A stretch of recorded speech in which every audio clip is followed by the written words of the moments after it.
আসসালামু আলাইকুম প্রিয় ফুটবল ফ্যান্স। আপনারা নিশ্চয়ই জানেন যে অক্টোবরে আর্জেন্টিনার সামনে আরও দুটো ম্যাচ রয়েছে এবং এই দুটো ম্যাচকে সামনে রেখে স্কালোনি এখন থেকে প্ল্যানিংগুলো করছেন। ছোট ছোট কয়েকটা গুরুত্বপূর্ণ খবর, যেমন লিওনেল মেসি এই ম্যাচটার মাধ্যমে আরও একবার আর্জেন্টিনার দলে কামব্যাক করবেন এবং সেই লক্ষ্যে ইন্টার মায়ামির ট্রেনিং ফ্যাসিলিটিটা হয়তোবা আর্জেন্টিনা ব্যবহার করবে। এর পাশাপাশি AB Martinez code of conduct ভাঙার কারণে সাসপেন্ডেড হয়েছেন 2 ম্যাচের জন্য, অর্থাৎ এখানে ব্যাকআপ গোলকিপারদেরকে দিয়ে কাজ চালাতে হবে। এই ছোট ছোট খবরগুলো নিশ্চয়ই আপনারা ফুটবল ফ্ল্যাগের ইউটিউব চ্যানেলে দেখছেন। তবে আজকের এই ভিডিওতে মূল উদ্দেশ্য সেটা নয়, মূল উদ্দেশ্যটা হচ্ছে এই দুটো ম্যাচকে সামনে রেখে ওভারঅল স্কালোনির অ্যাপ্রোচের জায়গাটা কি হওয়া উচিত সেটা নিয়ে একটু কথাবার্তা বলার চেষ্টা করা।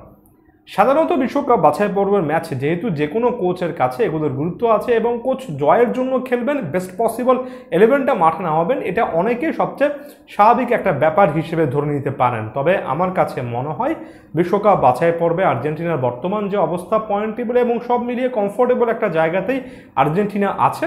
হ্যাঁ, কলম্বিয়ার বিপক্ষে সর্বশেষ ম্যাচে পরাজয়ের পরে এটা মাস্ট উইন একটা সিচুয়েশন আর্জেন্টিনার জন্য হতে পারে। তবে সকল কিছুকে একপাশে সরিয়ে রেখে আমি যে জিনিসটা বলবো সেটা হচ্ছে ইন্টারন্যাশনাল ব্রেকটা এখন থেকে হওয়া উচিত লিওনেল স্কালোনি 26 বিশ্বকাপের প্ল্যানিংয়ে কি আনছেন এবং সেটার লক্ষ্যে তার দলে নতুন কোনো সংযোজন, গুরুত্বপূর্ণ কোনো প্লেয়ারকে বাছাই করার জন্য আসলে বাজিয়ে দেখার দরকার আছে কিনা সেই প্রশ্নগুলোর উত্তর বের করার। অর্থাৎ এই মুহূর্তে আর্জেন্টিনার বেশ কয়েকটা পজিশনে একেবারে পজিশন বাই ধরে বেশ কয়েকজন ফুটবলারকে আরও গুরুত্ব দেওয়া যায় কিনা, তাদেরকে ম্যাচের পর ম্যাচ খেলিয়ে আত্মবিশ্বাসে বাড়ানো যায় কিনা সেই জিনিসটা দেখার একেবারে মোক্ষম সুযোগ। এবং প্রতিপক্ষ হিসেবে এই মুহূর্তে কলম্বিয়া, উরুগুয়ে বা ব্রাজিলের মতো দল নেই, ভেনেজুয়েলা আছে, বলিভিয়া আছে, এদের বিপক্ষে আপনি সবচেয়ে বেশি এক্সপেরিমেন্ট করতে পারবেন। কনমেবল অঞ্চলের বাকি দলগুলোর বিপক্ষে এমন টাইপের এক্সপেরিমেন্ট করাটা খুব বেশি আসলে অনেক সময় সহজতর হয় না। যেমন পার্টিকুলার কয়েকটা পজিশন নিয়ে কথা বলি। আর্জেন্টিনার রাইট ব্যাক, লেফট ব্যাক পজিশনে 26 বিশ্বকাপ প্ল্যানে কারা থাকবেন, কারা আসতে পারেন, এটা নিয়ে আস্তে আস্তে ফাইনাল ডিসিশনের দিকে যাওয়ার একটা সুযোগ আছে। যেমন রাইট ব্যাক পজিশনে মলিনা এবং মন্তিয়ালের বাইরে অন্য কোনো প্রোফাইলকে কি আসলে চেক করা হবে কিনা। লেফট ব্যাক পজিশন খুবই গুরুত্বপূর্ণ একটা পজিশন।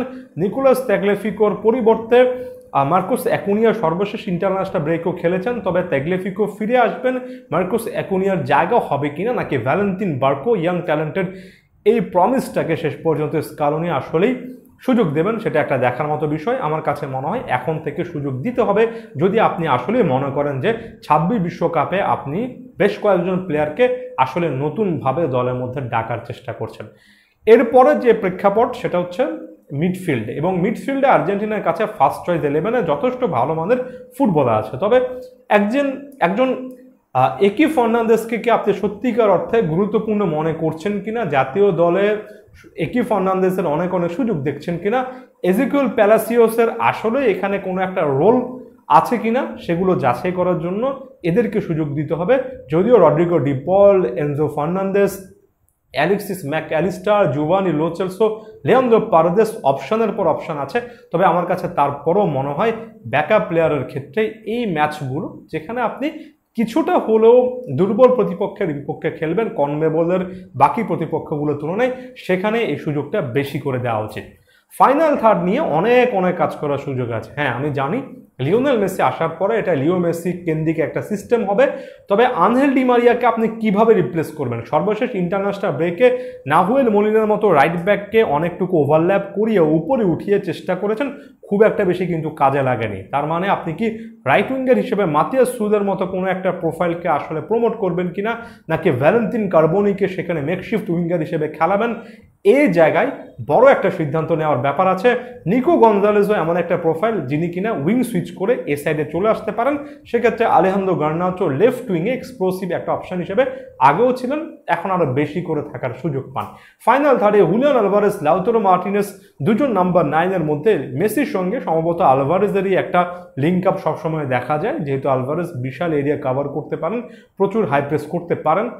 তার মানে হচ্ছে পাওলো দিবালার সাথে লাউতারো মার্টিনেজের আরও একটা লিঙ্ক আপ এখানে করা যায়, একজন নাম্বার 10-এর সাথে একজন নাম্বার 9-এর, অথবা লিওনেল মেসি মাঠে থাকার পরে মেসিকে রিপ্লেস করার জন্য শেষে 10, 20, 25 মিনিটে একজন পাওলো দিবালা খুবই ভালো একটা প্রোফাইল হন লাউতারো মার্টিনেজ, হুলিয়ান আলভারেজও একই একাদশে না থাকলে এভাবে সাবস্টিটিউট করে খেলবেন নাকি একই একাদশে দুজনই থাকবেন, এমন ডিসিশনগুলো নেওয়ার জন্য এই ইন্টারন্যাশনাল ব্রেকটা মোক্ষম একটা সুযোগ হচ্ছে।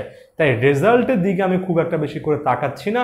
স্কালোনি ইয়াং প্লেয়ারদেরকে কতটুকু প্রমোট করবেন এবং ফাইনাল থার্ডে মেসি, দিবালা, লাউতারো, তারপরে আলভারেস, এই প্রোফাইলদের মধ্যে কিভাবে কম্বিনেশনটা বের করবেন সেটা আমার সবচেয়ে বড় দেখার একটা বিষয়। একই সঙ্গে ওই যে গার্নাচো, সুদের মতো উইঙ্গারদেরকে আসলে তার সিস্টেমে খেলাবেন কিনা, 4-4-2 ফরমেশনে তাদের আসলে রোলটা কি হবে, যেহেতু মাত্র কিছুদিন আগে 4-4-2 ফরমেশন নিয়ে কথা বলেছেন, সেটা দেখার জন্য এটা পারফেক্ট টাইম। এই সময়টাতে একেবারে সেফ সাইডে খেলে আপনি একটা রেজাল্ট বের করে আনার দিকে মনোযোগ না দিয়ে যদি আপনি সত্যিকার অর্থে নতুনদেরকে সুযোগ দেন তাহলে সবচেয়ে বেশি খুশি হবে, কারণ 26 বিশ্বকাপের প্ল্যানিং এখান থেকে শুরু করা উচিত। ধন্যবাদ সবাইকে।